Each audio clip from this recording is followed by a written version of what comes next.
요즘은 이 신경성 질환자들이 늘어나고 있습니다. 정신질환. 약간 차이는 있지만 많은 사람들이 실제적으로 이 질환 가운데 있습니다. 우울증, 공황장애, 또 경계선, 성격장애, 주의력 결핍, 과잉, 행동장애, 그 외에도 많은 신경 정신적 질환자들이 생각보다 많이 있습니다. 풍요의 시대인데 오히려 많은 사람들은 결핍과 또 불만 속에 살고 있습니다. 우리 인생의 고통의 원인이 뭐냐? 끊임없이 우리 인생에 주어지는 이 고통의 원인을 자세히 들여다볼 필요가 있습니다. 우리가 계속 1편을 봅니다마는 1절을 다시 한번 보십시다. 복 있는 사람은 악인의 길을 따르지 아니하며 죄인의 길에 서지 아니하며 오만한 자들의 자리에 앉지 않는다. 현실로 들어가면 우리의 삶은 이 악인의 꾀를 따를 때가 많다는 거죠. 또 죄인의 길에 설 때가 많고 오만한 자의 자리에 앉을 때가 많습니다. 죄의 유혹이 얼마나 달콤합니까? 죄의 유혹이라는 건 참 달콤한 거거든요. 특별히 우리는 죄성을 갖고 있기 때문에 이 죄성을 갖고 있는 인간은 우리를 빠뜨리게 만드는 이 덫들이 많은데 거기에 우리는 쉽게 걸려드는 것입니다. 우리가 얼마나 자주 죄를 범합니까? 그리고 얼마나 쉽게 많은 그 죄에 죄짓는 일에 가담을 합니까? 한번 죄의 길에 이끌리면 내가 바라던 삶과 거리가 멀어집니다. 여러분, 죄를 지을 때는 사실 내가 주인이고 내가 왕이에요. 내가 신이고. 내가 죄를 지을 때는 내가 굉장히 맥시마이즈 되는 거예요. 내가 엄청난 왕이고 주인이고. 그렇지만 죄를 지어져 갈수록 나라고는 존재는 점점 작아져 가게 됩니다. 결국 자기 자신이 살고자 하는 인생을 살 수가 없어요. 처음에는 내가 죄를 지었지만 나중에는 죄가 나를 쥐고 내 인생을 끌고 가는 것입니다. 내가 나를 통제할 수 없는 상태에 빠지는 거예요. 이게 굉장히 무서운 것입니다. 내가 나를 통제할 수 없는 상태. 요즘 가장 흔한 병 중에 하나가 우울증입니다. 삶의 누적된 상처들이 깊어져 가면서 그 어둠에 깊이 빠져들면 그게 우울증이 되는 겁니다. 구약 성경에서도 사울 왕과 같은 사람은 우울증 정세에 시달렸습니다. 기원전 400년 전에 히포크라테스가 멜랑꼬리아라고 하는 단어를 사용하면서 우울병적인 상태를 언급한 적이 있습니다. 역사가 굉장히 오래된 것이죠. 오늘날의 우울증은 우리 사회의 가장 핫 이슈가 되었습니다. 우울증으로 인한 사망 원인이 점점 증가하고 있습니다. 굉장히 가파르게 급격하게 증가하고 있어요. 우울증은 정신활동이 정지된 상태입니다. 다시 말하면 정신적 에너지가 소진되어 있어요. 그렇게 심리적으로 희망이 상실된 상태, 삶의 의미를 전혀 찾지 못하는 것입니다. 그래서 죽고 싶다는 표현을 자주 하게 되죠. 이때 절망감, 허무감, 자기 존중을 상실해버립니다. 잘 가치가 없다고 생각하는 것이죠. 자신의 삶에 대해서 매우 비참하게 여기고 불행한 감정이 자신을 지배하게 됩니다. 그래서 여러분, 우울증에 걸리면 기분의 조절이 안 돼요. 감정의 조절이 내가 안 돼요. 그래서 스스로 자신의 삶을 통제할 수 없는 상태가 됩니다. 여러분, 자신의 인생을 자기가 주도할 수 없는 것, 이 통제력을 잃어버린 것, 그 상태는 어디로 튈지 알 수가 없는 불안정한 상태입니다. 그래서 그런 사람을 지켜보는 주변의 사람들이 매우 고통스럽죠. 자, 여러분, 이런 정세들은 시편 속에서도 많이 나타납니다. 시편을 읽다 보면 시인들 안에 이런 슬픔, 그리고 탄식, 분노, 절망, 이런 것들을 이 시편에서 많이 표출되고 있습니다. 고통에 절규하는 거죠. 자신의 삶의 상처에 그 표현들을 하고 있습니다. 그것이 분노로 나타나기도 하고 그것이 극도의 불안으로 나타나기도 하고. 자, 이런 것들의 모든 요인이 어디에서 나올까요? 결국은 인간의 죄성입니다. 자, 우리의 인간의 죄성은 쉽게 욕망의 지배를 받습니다. 오늘 경쟁사에서는 진정한 친구를 만나기가 힘들어요. 끊임없이 우리는 서로 비교하고 경쟁하고 질투하고 시기합니다. 친구들끼리도 우리가 만나지만 정말 친구들 안에 그 안에 경쟁과 대립의 구도가 있어요. 서로 바라보고 웃고 있지만 언제 어떻게 그 관계가 깨어질지 알 수가 없습니다. 오늘 이 편은 두 종류의 인생을 선명하게 그려내고 있죠. 시냇가에 심은 나무와 3절에 시냇가에 심은 나무와 4절에 바람에 나는 겨와 같은 인생을 딱 확연하게 대비하고 있습니다. 물가에 심겨진 나무, 그 나무는 잎사귀가 마르지 아니하고 철을 따라 열매를 맺고 그가 하는 모든 일이 형통한. 그 반대는 뭘까요, 여러분? 바람에 나온 겨와 같은 것입니다. 물가에 심겨지지 않은 나무, 그 나무는 생존 자체가 미지수예요. 당연히 열매를 맺지 못하고 잎사귀는 말라 있습니다. 잎사귀가 마른다는 걸 뭘까요? 소진되어져 간다는 것. 잎사귀가 마르다는 말은 그 나무도 말라간다는 거죠. 언젠가 모든 나무가 죽어버리는, 거기에서는 생기나 활력이나 생동감을 느낄 수 없고 점점 진액이 빠져나가는 상태. 사실 많은 사람들이 이렇게 살아가고 있는 것입니다. 예레미야 선지자는 예레미야 17장 6절에서 그는 사막의 떨기나무 같았어. 좋은 일이 오는 것을 보지 못하고 광야 강조한 곳, 근근한 땅, 사람이 살지 않는 땅에 살리라. 그는 사막의 떨기나무 같다는 거예요. 점점 그 사막의 뜨거운 열기의 영향을 받아서 그 말라 비틀어 없어져 버리고 마는, 소진되어져 가는 나무. 여러분, 우리는 정신과 육체는 연결되어 있습니다. 마음이 병들면 육체도 병이 들게 되어 있습니다. 영적인 병에 걸리면 정신의 문제도 생깁니다. 정신과 육체가 껴진 상태의 삶은 결코 건강하거나 행복한 삶을 살 수가 없습니다. 오늘 우리의 삶은 전쟁터와 같습니다. 매우 소모적이고 매우 파괴적입니다.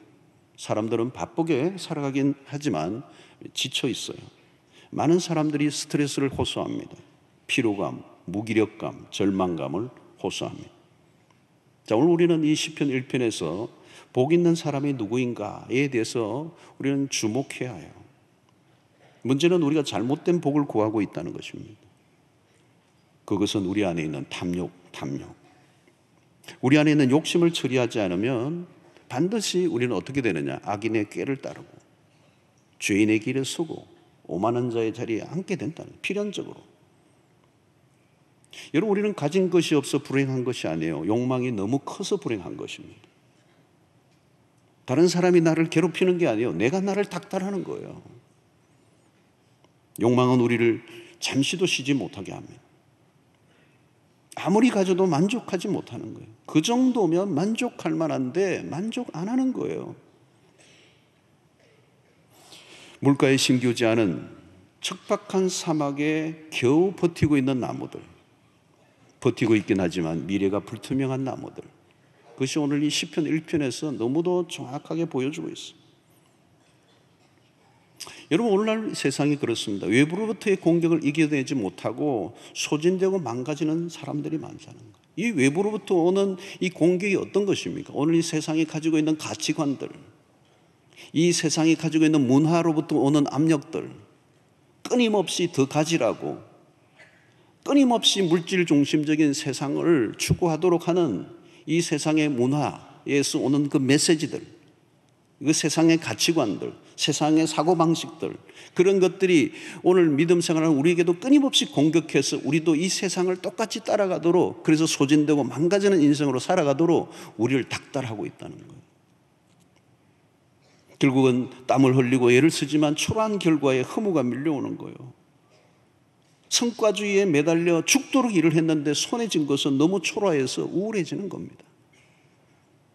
여러분, 잎사귀가 마른 상태는 상처 입은 영혼의 모습이에요. 마른 잎사귀는 뿌리가 없는 나무의 외적인 표현입니다. 매일 지친 삶을 살아가는 사람들의 얼굴에는 웃음기가 없어요. 상처 입은 영혼의 얼굴은 늘 파리하고 핏기가 없습니다. 하는 일마다 제대로 될 리가 없어요. 자, 그러므로 우리는 어떻게 해야 되느냐? 이 세상에 오는 압박감으로부터 끊임없이 우리 안에 있는 욕망을 부추기며 따라가도록 만드는, 부추기는 세상의 문화가 우리를 그렇게 몰아가고 내가 나를 닥달하는 이 문화로부터 내가 극복하지 않으면 우리는 소진되어가는, 바람에 나는 겨와 같은 끊임없이 요동치는 인생을 살아갈 수밖에 없고, 아무리 노력해도 그 결과에 허물을 느끼며 소진되어져 가는 인생을 살아가지 않으려고 하면 우리는 어떻게 해야 되는가? 2절이 답이라는 거죠. 말씀 묵상이에요. 여호와의 율법을 즐거워하고 그의 율법을 주야로 묵상하는 도다. 여러분, 이 2절의 삶이 너무너무 중요하다는 겁니다. 너무너무 중요해서. 얼마나 중요한지 제가 몇 주를 지금 계속 설교하잖아요. 정말 중요해요. 오늘 이 시대에 정말 시편 1편에 우리가 좀 머물러 있어야 돼요. 답이 없어요. 다른 답이. 2절의 삶을 살아야 3절과 같은 보상이 주어지는 거예요. 2절이 있어야 3절이 오는 겁니다. 2절이 없으면 4절에 그 기가 막힌 악인은 그렇지 않으며 이런 삶이 다가오는 거예요. 불가피해요. 불가피하게.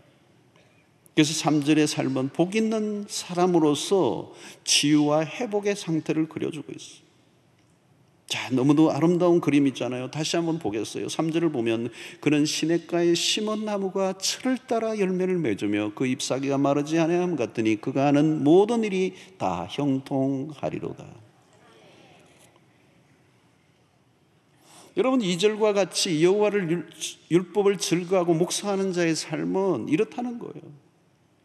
예레미야 선지자는 예레미야 17장 8절에 이렇게 얘기합니다. 그는 물가에 심어진 나무가 그 뿌리를 강변에 뻗치고 더위가 올지라도 두려워하지 아니하며 그 잎이 청청하여 가무는 해에도 걱정이 없고 결실이 거치지 아니함 같으리라. 오늘 이 예레미야 17장 8절과 이 시편 1편의 3절과 너무도 비슷하잖아요. 더위가 올지라도 외부적 압력이, 외부의 어려움이, 핍박이, 여러 가지 유혹이, 우리의 외적인 환경이 아무리 열악하다 할지라도 두려워하지 아니하며 그 잎이 청청하고 가무는 해에도 걱정이 없을 수 있는 것은 그가 물가에 심겨진 나무이기 때문에. 여러분, 묵상의 삶이 뭐냐? 우리의 외부적 압력으로부터, 아니 내 안에 있는 일어나는 끊임없는 탐심과 죄성의 그 유혹으로부터 하나님의 말씀을 묵상할 때 우리의 영혼을 지켜주시는, 여러분, 말씀 묵상이 우리에게 미치는 위력은 엄청난 것입니다. 주야로 묵상한다는 것은 매일 규칙적이면서 지속적으로 하나님의 말씀에 당금질하는 것을 말합니다. 묵상의 삶은 하루아침에 대단한 결과가 나는 것이 아니라 서서히 주어지는 은혜가 있습니다. 꾸준히 하나님의 말씀을 묵상하다 보면 그 말씀이 우리의 영혼을 사로잡으며 우리의 영혼의 회복을 일으킨다는 거예요. 중요한 것은 일상에서 꾸준히 말씀을 묵상하는 거예요. 묵상을 하면 할수록 그 영혼의 말씀이 들어가면 마음이 밝아져요. 그 말씀에 집중할수록 우리 안에 있는 모든 추하고 악한 생각들이 사라지며 내 영혼의 빛이 비추어지기 시작하면서 사람이 밝아지기 시작하고 그 감정을 하나님의 말씀이 지배하기 시작하는 거예요. 시편 23편 3절의 말씀처럼 내 영혼을 소생시키시고 자기 이름을 위하여 의의 길로 인도하시는도다. 묵상을 통해 주님과 교제를 계속하다 보면 저절로 우리 영혼의 치유가 일어나고 우리의 그 모든 안에 있던 찌꺼기들이 벗겨지면서 그 족쇄들이 풀려나가면서 내 삶의 회복과 치유가 일어나는 것입니다. 그때 우리에게 경험하는 것은 뭐냐? 우리 안에 풍성한 삶이 시작이 됩니다. 그래서 오늘 이 3절에 보면 철을 따라 열매를 맺으며 그랬어요. 철을 따라 열매를 맺으며. 여러분, 묵상을 계속하다 보면 일어나는 놀라운 일이 우리의 삶이 소생케 되고 마침내 풍성한 삶으로 나아가는 거예요. 묵상의 삶은 우리의 삶을 풍성하게 하는 것입니다.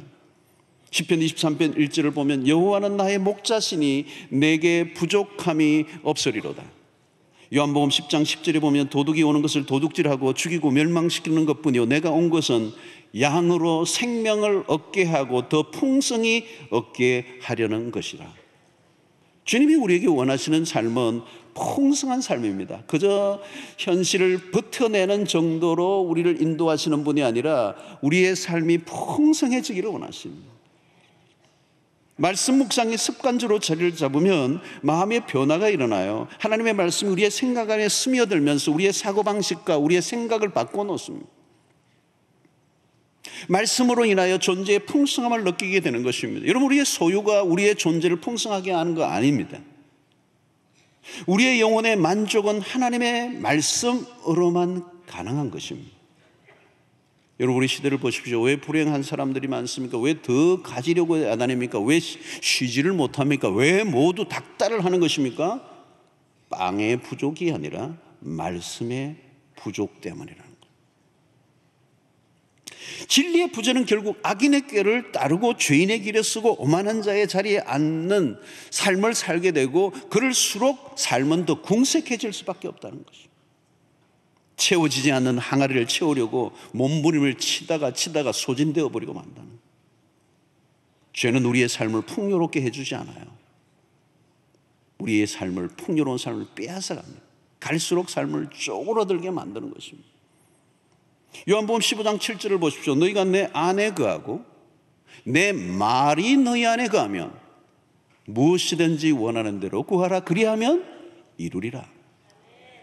풍성한 삶의 길은 말씀이라는 거죠. 너희가 내 안에 거하고 내 말이 너희 안에 거하면, 내 말이 너희 안에 거하는 게 뭘까요? 묵상이에요, 묵상. 그러면 저절로 모든 것이 이루어진다는 거예요. 여러분, 말씀으로 풍성하면 외부로부터 유혹에 흔들리지 않습니다. 매일 말씀을 묵상해 보십시오. 우리의 영혼이 단단해집니다. 영혼에 힘이 생깁니다. 하나님의 말씀을 묵상하다 보면 우리의 영혼에 힘이 생기니까, 힘이 생기면 어때요? 우리의 삶의 외부적 요인, 외부적 압박, 외부의 유혹을 이겨낼 수 있다는 거예요. 그 이겨낼 때 우리의 삶에 자유가 오고 평안이 오고 풍성함이 이루어진다는 것이죠. 그러므로 묵상의 삶을 지속적으로 살면 우리의 영혼이 밝아져요. 어둠이 사라지고 염려들이 떠나가고 평안이 몰려오는, 묵상을 하면 할수록 죄로부터 멀어지고 유혹을 이길 수 있는 능력이 생기는 것입니다. 사랑하는 성도 여러분, 이 묵상을 통하여 풍성한 삶을 살아가는 은혜가 있게 되기를 주의 이름으로 축원합니다. 이 묵상을 통한 또 다른 축복 가운데 하나가 뭐냐면, 우리에게 진정한 자유를 줘요. 묵상이 없는 삶을 가장 잘 단면적으로 표현한 것이 4절에 바람에 나는 겨와 같다는 거예요. 바람에 나는 겨와 같다. 자, 바람에 나는 겨는 어떤 것입니까? 그냥 요동치는 것입니다. 휘둘리는 삶이에요. 여러분, 누가 한마디 했다고 자꾸 삶이 휘청거립니까? 왜 다른 사람들과 비교, 경쟁하며 매일 흔들립니까? 왜 악인의 꾀를 따르고 주인에게 서는 것입니까? 매일 하나님의 말씀을 묵상하지 않으면 그렇게 된다는 거예요. 죄의 힘에 끌려 다닐 수밖에 없다는 것입니다. 그러므로 말씀의 묵상을 통하여 계속 죄의 습성, 죄의 유혹, 죄의 생각을 계속 끊어버리는, 죽이는 작업을 해야 된다. 묵상이 우리 안에 죄의 습성과 고리를 끊어버리도록 이끈다는 것입니다. 매일 말씀을 묵상해 보십시오. 우리의 영혼에 온갖 더러운 찌꺼기들을 정화하는 능력이 말씀의 묵상을 통해 주어지는 것입니다. 사랑하는 성도 여러분, 이 묵상은 우리에게 치유를 가져올 뿐만 아니라 우리의 삶에 풍성함을 가져올 뿐만 아니라 우리의 인생에 참 진정한 자유를 허락해요. 이 묵상을 통해 우리에게 주어지는 놀라운 축복 중에 하나는 안정감입니다. 안정감. 오늘 물가에 심기운 나무를 보죠. 시냇가에 심기운 나무가 우리에게 주는 그 모습은 뭐예요? 안정감이 안정감. 뭐 어떤 더위가 오고 어떤 유혹이 오고 흔들어도 그 나무의 뿌리가 시냇가에 심겨져 있기 때문에 안정감이 있는 거예요. 흔들리지 않는 거죠. 늘 나무잎이 푸르고. 꾸준하게 여러분, 하나님의 말씀을 묵상하며 신앙생활을 하는 사람들의 삶은요, 안정감이 있어요. 여러분, 묵상의 삶을 살아오는 사람들은 바깥에 폭풍이 몰아닥쳐도 흔들리지 않아요. 뿌리가 깊기 때문에.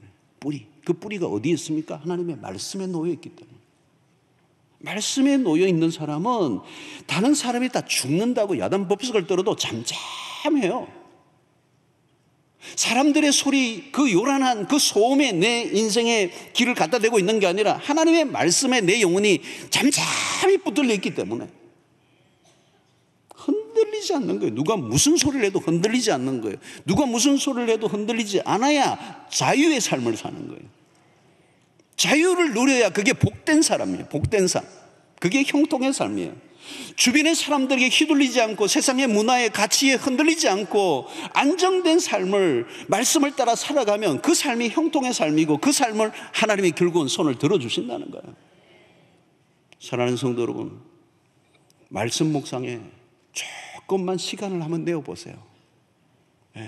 그동안 그냥 그저 다녔다면 이 다른 길이 없어요. 말씀의 묵상이 우리의 삶에 습관화돼요. 하루에 아침에 시간이 없으면 10분만이라도 투자를 해보세요. 10분만이라도 하나님의 말씀 앞에 시간을 한번 가져보세요. 15분 정도면 좋습니다. 15분에서 20분만 여러분 아침에 말씀 앞에 엎드리고 하나님의 음성을 기다리고 주님과 교제를 한번 해보세요. 이 엄청난 축복이 여러분들에게 줘요. 그러니까 물가에 심기운 나무는, 오늘 이 시편 1편에서 말하는 이 물가에 심기운 나무는 딴 게 아니에요, 여러분. 하나님의 말씀을 정기적으로 규칙적으로 묵상하는 자를 말해요. 그러니까 그게 시냇가에 뿌리를 내리고 있는 거라고요. 그 뿌리가 여러분 공중에 들려있으면 어떻게 해요? 죽는 거죠. 왜 사람이 흔들립니까? 보통 때는 멀쩡해 보이는데, 똑똑해 보이는데, 잘나 보이는데 왜 한 방에 다 날아가요? 뿌리가 없어요. 말씀과 거리가 멀어지면요, 삶은 소진되고요, 삶은 파괴되고요, 낭비될 수밖에 없어요. 진짜 우리 인생에 세이브를 하고 웨이스팅을 막아야 우리 인생이 승리하거든요. 성도 여러분, 마무리하겠습니다. 매일 밀려드는 악한 영향력을 차단할 수 있는 능력이 우리에게는 없어요. 진리가 우리를 자유롭게 하기 때문에 그 진리의 힘이 그것을 막아줄 수 있어야 돼요. 그래야 악인의 꾀를 따르지 않고 죄인의 길에 서지 않고 오만한 자의 자리에 앉지 않는 거거든요. 그것을 하지 않으면 이 악의 영향력이 나를 밀고 들어와서 그 악이 나를 뿌리를 내려가지고 나를 칭칭 감고 있는데 무슨 재주로 내가 형통의 삶을 삽니까? 겉으로 보니까 형통하지 아무것도 아니에요, 여러분. 세상이 말하는 형통, 그건 아무것도 아니라는 거예요. 그 뿌리가 아무것도 없는 바람에 나는 겨우 같은, 내일이 어떻게 될지 알 수 없는 그 형통을 우리가 바라고 살아간다면 그것처럼 미련한 일이 어디 있겠어요. 오늘 하나님의 말씀을 규칙적이고 정기적으로, 어떤 여러분 묵상하면 내가 나오더라도 생각이, 말씀이 나를 지배해야죠. 말도 내 하나님의 말씀이 지배해야죠. 그래서 우리의 삶의 모든 살아가게 만드는 그 에너지, 원동력이, 힘이 하나님의 말씀이 되게 하면 반드시 오늘 약속 그대로입니다. 3절의 말씀 그대로 이루어집니다. 시냇가에 심은 나무, 철을 따라 열매를 맺고, 얼마나 멋있습니까, 여러분? 시즌, 4시즌, 철을 따라 10대의 열매. 여러분, 우리 10대 아이들도 지금 신앙생활 잘하는 애들은요, 기가 막히게 예수를 믿고요, 너무 기가 막힌 삶을 살아요. 어느 한때에 열매 맺는 게 아닙니다. 10대 때 은혜 받으면 10대에 맺을 열매를 맺고요, 20대, 30대, 40대, 50대, 60대, 70대 가면 갈수록 더 기가 막힌 열매 맺는 인생을 살 수 있을 줄로 믿습니다. 어느 때 한 방 아닙니다, 여러분. 철을 따라 열매를 맺으며 잎사귀가 마르지 아니함 같으니 그가 하는 모든 일이 다 형통하리로다. 여러분, 이렇게 살면 얼마나 멋있겠어요, 여러분. 그것이 주야로 말씀을 묵상하는 자에게 주어지는 은혜라는 사실을 기억하시고 풍성한 삶을 말씀 안에서 살아가는 여러분들 되시기를 주의 이름으로 축원합니다.